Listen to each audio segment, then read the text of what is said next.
With rumors on a huge star returning and more, this is Wrestling Rambles. My name is John, and you're watching the Wrestling Report.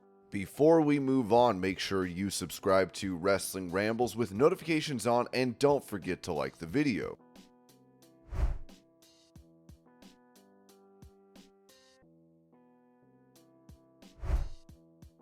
Going over a fan that was ejected from the most recent Smackdown, Ringside News said that David Rue of PW Insider, who was at the September 6th Smackdown episode, reported an unsanctioned fight among some fans. Security had to step in after a man with 2 children threw a punch at a drunk fan who was causing a disturbance. The drunk fan, who continued to cause problems, then started arguing with another spectator and was seen crying to security while others told him to stop.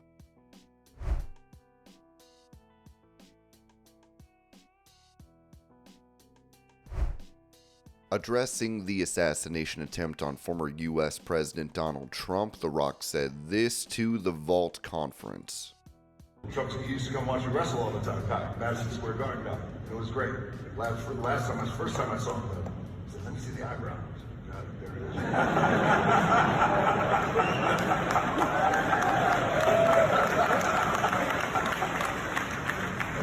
That's cool. So he was a fan. He watched you as a fan. Oh, yeah, that's cool. He used to come to Madison Square Garden all the time. Big spoilers. Whether you love Donald, you don't love Donald, it doesn't matter. They tried to assassinate him. There's no room for that. And yes, despite it being who we were in that moment, I still believe in my core that is not who we are as a country. So, him standing up in that moment, you wanted to see that.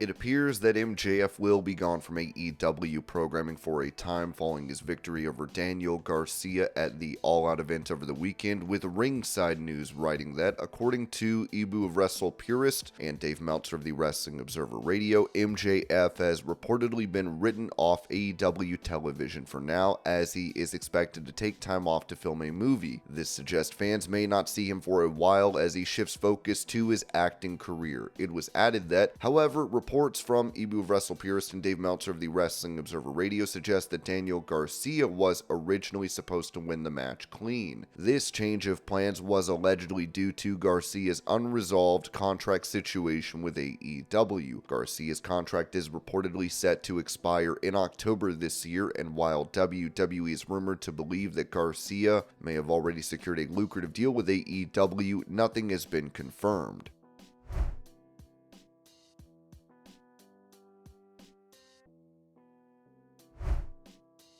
Also, it seems Swerve Strickland and potentially Hangman Page could be taking time off from AEW as well, with Dave Meltzer noting on Wrestling Observer Radio that both he and Swerve should be out for a while. I heard Swerve was going to take some time off after signing the contract. For whatever reason, that's what I heard anyway.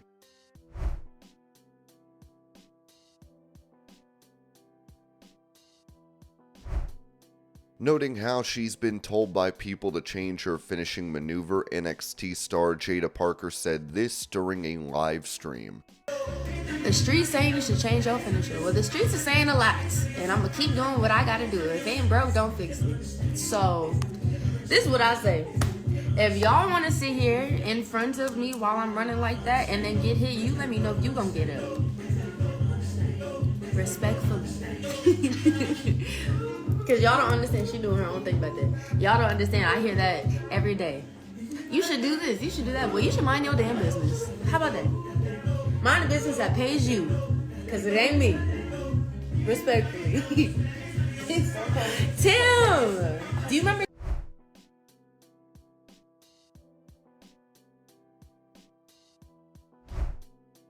Mentioning a situation involving a YouTuber in a WWE mobile game, Ringside News wrote that WWE boasts a number of highly popular properties, but one that doesn't get much attention from the mainstream fan base is WWE Champions. It's essentially a WWE-themed mobile game with mechanics that resemble Candy Crush. However, one person who certainly enjoys it is YouTuber Darkside Phil. The official description for WWE Champions reads, "Play an immensely challenging World Wrestling Entertainment mobile game. In WWE Champions, enjoy action RPG and puzzle battles. Compete in contests based on NXT, Raw, Smackdown, and more. Collect over 250 superstars including The Rock, Ronda Rousey, and Becky Lynch. Join over 35 million players and feel the excitement of the WWE Universe." While this sounds exciting on paper, the game follows the familiar formula of gym-breaking games with a gambling loot crate card aspect, sharing the same basic mechanics with others in the genre. Over the years, DSP has denied his involvement with WWE Champions, despite a clip surfacing where he admitted to playing it. However, he downplayed his commitment to the game, saying he played it on and off casually and had lost interest in it because it's a gym breaker game. Recently, though, it has been revealed that his involvement with the game was much deeper than he let on. One particular incident saw DSP claiming he couldn't afford a honeymoon with his wife, stating that he didn't have the funds to do nice things for his family. During this time, he also repeatedly denied spending large sums on WWE Champions. This theme became common in streams, with DSP maintaining that any accusations of overspending came from trolls attempting to derail him. However, recent receipts have surfaced showing that an account linked to DSP on WWE Champions and spent tens of thousands of dollars on the game. The account was called "They Call Me DSP," but then changed to "Down from the Rafters" after fans started their trolling. Despite his previous denials of spending $40,000 and his claims that he couldn't pay his bills or taxes, leading to him asking his fans for financial help during live streams, the evidence tells a different story. The revelations have sparked widespread ridicule across the internet. Dozens of YouTubers within the gaming community have since released videos discussing DSP's excessive spending on WWE Champions. He has recently admitted that he still plays the game, but he has continued to deny how much he's spending, claiming that he hasn't spent more than $1,000 on the game over the years. Darkside Phil has built a reputation as a YouTuber and content creator known for his struggles in video games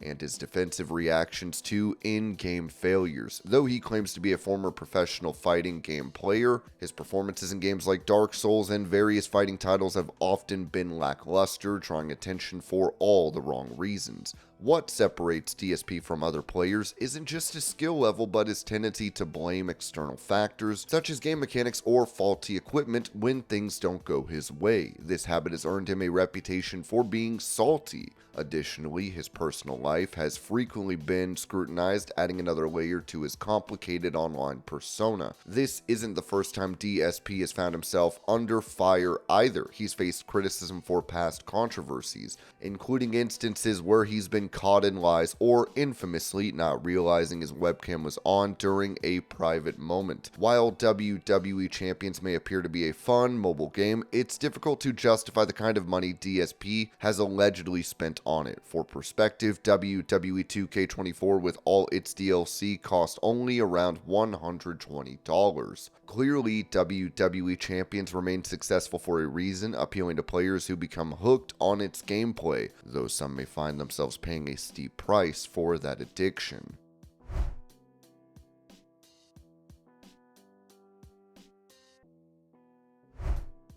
Recalling why she initially joined the Judgment Day with Edge and Damian Priest in WWE, Rhea Ripley told Ring the Bell, "I decided to join the Judgment Day because I felt myself becoming a softer, weaker version of who I wanted to be. I didn't like that feeling, so I wanted to become a killer again. I wanted to go out there and claim what was rightfully mine in the women's division, being on top."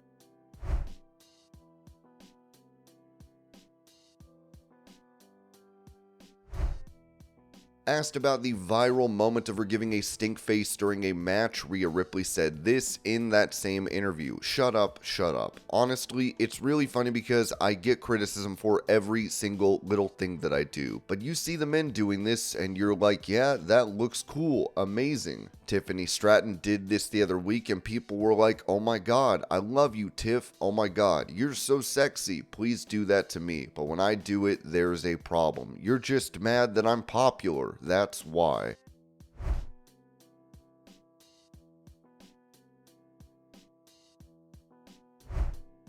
Revealing why he threw a microphone at MJF on AEW Dynamite, Daniel Garcia told Fightful, "That was my first time and I threw a dot right by that man's head. I had one shot. I was not going to miss it. I didn't go out there thinking I'm going to spike this microphone on MJF's head. I just see him and I see his makeup, wearing fake tan, acne-ridden face, and it just makes me so mad. I'm going to throw whatever is in my hand. I'm going to bounce it off his head as hard as I can. That's what I tried to do. I think I miss a little and hit him in the shoulder and not the head, but a quarter inch the other way, he might have lost a couple teeth or a broken nose. It got the point across."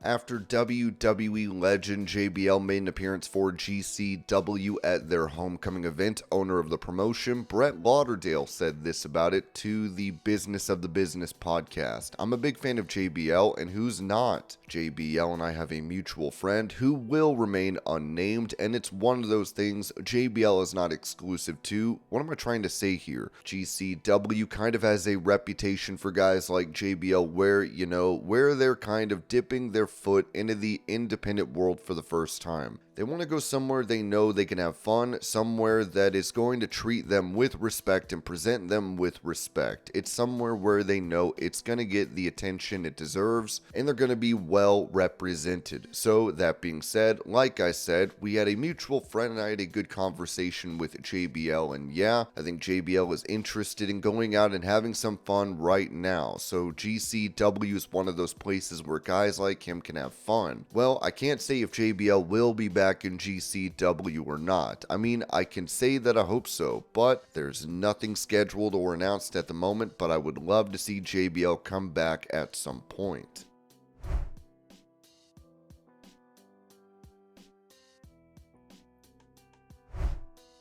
Talking about wanting to have a reality TV show for his family, former WWE and current TNA star Matt Hardy noted on his Extreme Life podcast, "Something that we've been working on very heavily, which we did a lot this week, is a reality show for House Hardy, and that's something that we've talked to some pretty important people about. So we're working on that. That's something that's a work in progress, so that's taken up a lot of our time too. We've got a lot of irons in the fire here at House Hardy, and I'm feeling really good. I'm feeling very optimistic about the future and what's going on. I'm very happy with the career path that I've chosen recently doing TNA. I'm very happy with how things have been going at TNA and very happy with all these outside projects that we're working on, and it's giving us the opportunity to really expand our horizons when it comes to stuff like that."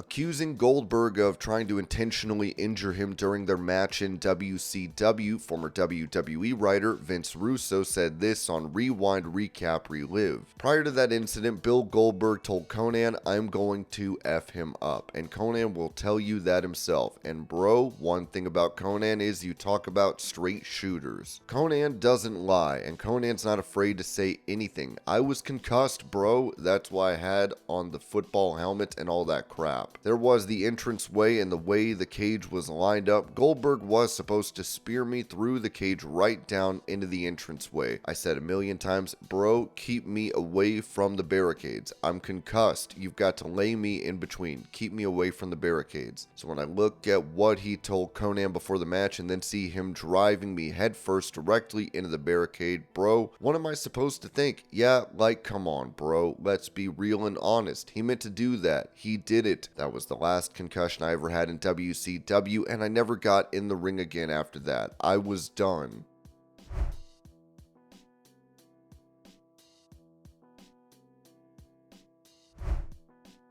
Speaking about the future of his pro wrestling career, former WWE star MVP told KNS WrestleFest, "I'm not done just yet. I have a little bit more left in the tank before I retire. I have a match in November with Josh Barnett's Bloodsport. When I hang up the boots, I will hang them up for good. I will be done. I won't be one of those guys coming back out of retirement here and there. I want to do it like I've done my career up to this point, my way. I look forward to that day when it's all done, but we're not there yet." MVP announced this match on Instagram, posting a picture of himself with Josh Barnett, writing, "This is a very old picture. Obviously, it was around this time that I put on a gi and white belt and began my legitimate grappling journey via jiu-jitsu. My friend Josh Barnett was kind enough to invite me to train catch wrestling with him in California for a few days. I learned a lot, whether we are drinking bourbon at a bar in the US or whiskey with pro fighters and Japanese gangsters in a Rapogni after hours club. He's always been cool. Now, 11 years later, I'm a decorated IBJJF Masters World Champion and a black belt in Brazilian Jiu-Jitsu. I will face Josh at Josh Barnett's Bloodsport in November, the Ronin versus the War Master, my first wrestling match in over 2 years."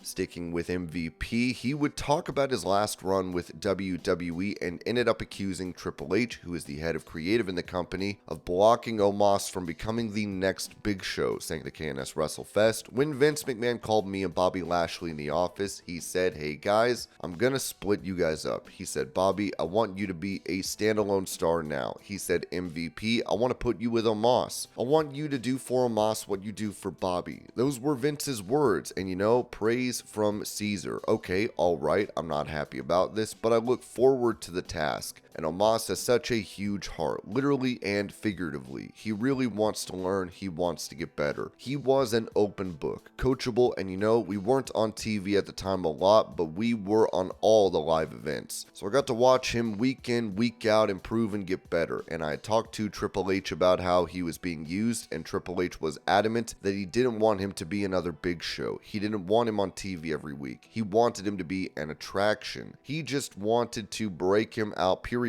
to be an attraction. So I don't know what his status is now. I don't know what they plan on doing with him, but I think if you can't, a legitimate 7'3". He was 400 pounds. I think last time I checked, talked to him, he's like 385. His physique is changing. He's getting in better shape. If you can't make money with a 7'3", 385 pound basketball player that can move, you don't see him move a lot because they don't want him to. But when he wants to move, you'd be surprised how well that big man can move. If you can't make money with that, then you're just an idiot.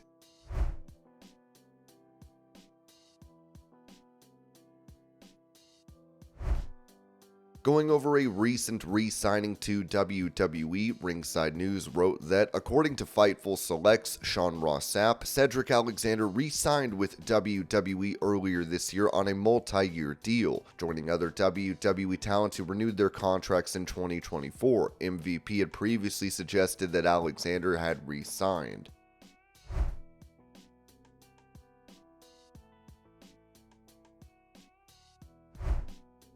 As Jimmy Uso has been absent from WWE programming, this was said regarding his health, with his father and WWE Hall of Famer Rikishi noting on his Off the Top podcast, "Jimmy's doing fine. I think at any given moment, hopefully, Jimmy will be ready to come back to be able to do what he loves. I'm sure he misses the fans, and I'm sure you all miss Jimmy. He's doing great. He's got some time to be able to rest the body, rest the mind, and he's ready to go. So hopefully we're able to see Jimmy soon."